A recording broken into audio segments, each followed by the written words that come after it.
SchoolAid is a national philanthropic organisation that has been running for 20 years. It was founded by Sean Gordon when he realised that there were students that had no hope for the future and optimism and any resilience. And he felt that by encouraging students to set up campaigns to help other people, it would help them. He coined it in the term in-reach as compared with outreach. So at the same time, it was a double-sided coin. Part of the cause being supported that was chosen, as well as the impact that it had on the student that was doing the organising.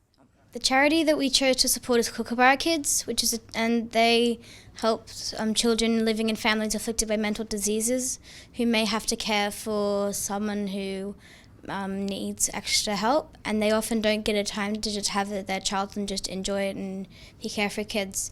So what they do is they go off to a camp at Kookaburra Kids and they teach them about these disabilities, and they also give them a break from whatever their home life is so they can enjoy their childhood. Wonderful work. And how did you come to making the decision that that was the charity, and why did you choose them? Well, we chose Kookaburra Kids because we really wanted something that affects kids like us who don't have such a good life as we do, and we also wanted to get something in Australia. So we found Kookaburra Kids, and it's run in Australia, so it was also easier to send money to, and we thought it was just a really, really good cause. And did you find that there was in the promoting of the campaign, you were actually creating awareness of the problems and the challenges that that people live with, that you and I don't have to worry about, but others do? Did you feel that? Yeah, it was really good to be able to spread awareness for this, it's not that rare to have this because the mental diseases come in many forms and can affect many people. Because you're the reason we've gathered. You're the reason this school even exists at all. You're actually our future. You young people are our future. And increasingly, and you won't realise this till later, you're actually creating your own future as we go along. You're creating the future of Australia and the world. Truth be told, the voice of young people has never been so loud in the history of our world. Young people are making all sorts of noise at the moment, and it's another conversation. But here's the thing. Despite all the noises we hear about doom and gloom, this is about the best time ever to be walking around in this world. You know, the world has never been smaller. Now, I don't mean it's littler, but you can get around the world faster than ever before, digitally and by yourself. I came back from Europe last week in less than 24 hours. Wow. When I was 3, I went to Ireland on a boat. It took 6 weeks.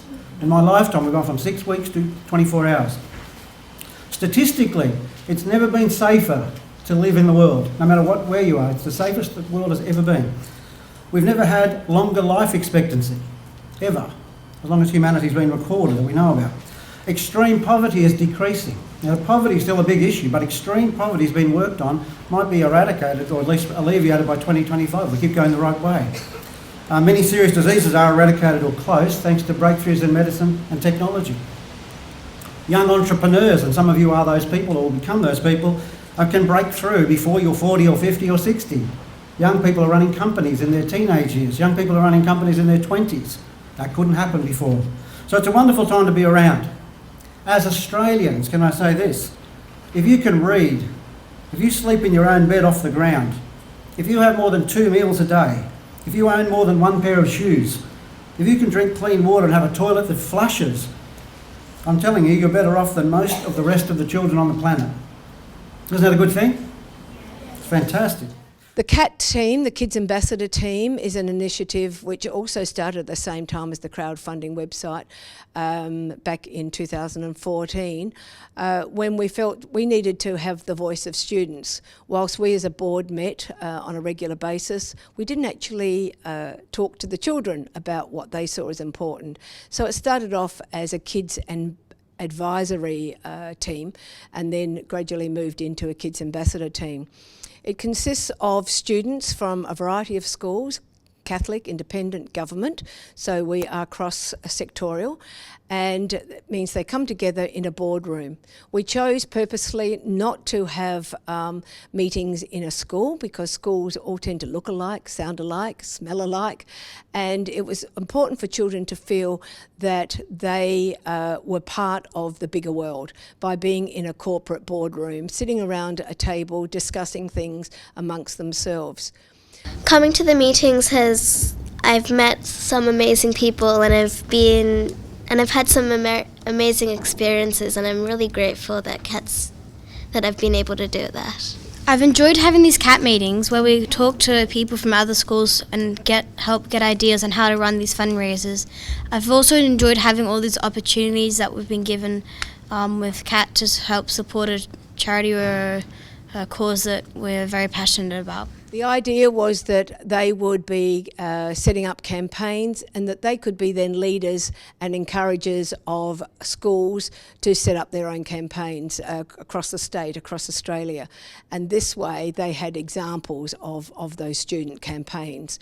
It also meant that we had a voice, so we could ask for feedback when we actually produced our school social action team kit. We asked the CAT students for their advice and what they thought of the SAT kit, as we call it. They are students who often will lead campaigns in their schools, so they take on a leadership responsibility. So at times we will talk about leadership as part of our CAT meetings. We'll also have guest speakers come along to our CAT meetings so that they have the opportunity to engage with a whole lot of different people from different charities that may be quite small and that they've never heard of, but they then see that one person or a small group can make a big difference in the world, as they can when they set up their campaigns and set out to raise money for a worthy cause. Very special occasion we're going to mark today when we provide national accreditation for your junior school for the SchoolAid program. And it's a program based about philanthropy. I hope the most important thing that you have learnt is what it's like to give. Again, thank you for having us here this afternoon. Thank you to SchoolAid for providing the means by which this can happen, and thank you for St Aloysius for taking it on and working so hard. And thank you particularly, boys, for the hard work and effort you'll put in as well. Congratulations.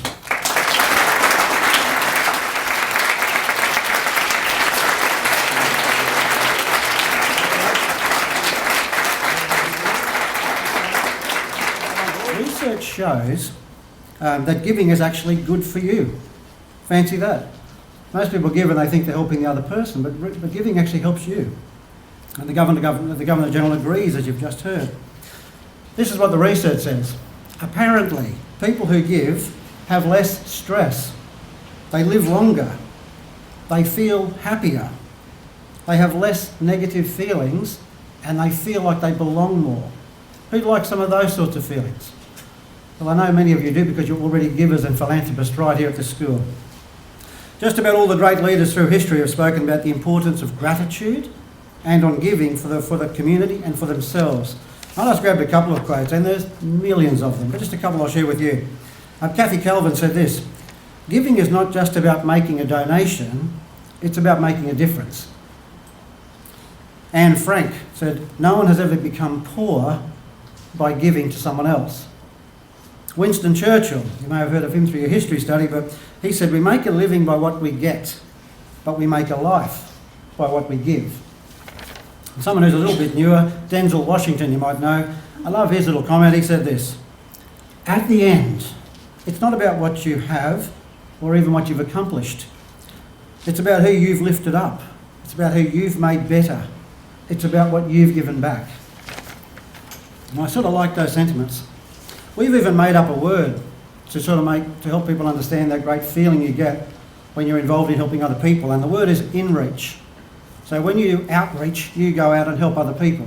That lovely feeling you get, we call inreach. And I'd love to hear you using that word. You can say, "I'm feeling some inreach because I've done this good." It's a nice feeling when you do that, assisting for others.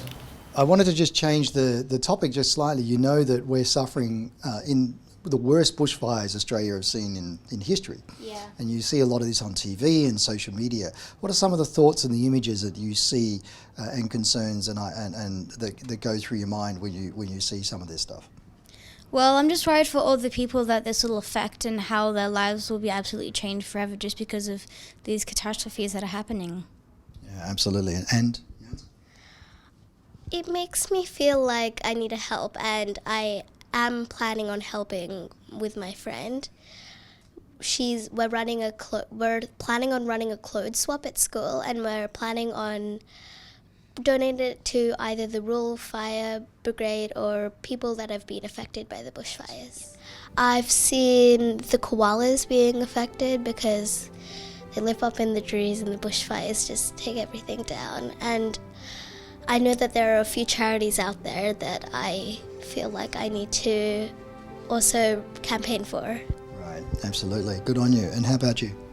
Well, there's all these animals that their homes are being lost, and they're already endangered enough with deforestation and possibly wildcats attacking them. And it's just really sad that they're heading towards this extinction. Bushfires will affect everyone, and a little help can go a long way in helping stop these bushfires.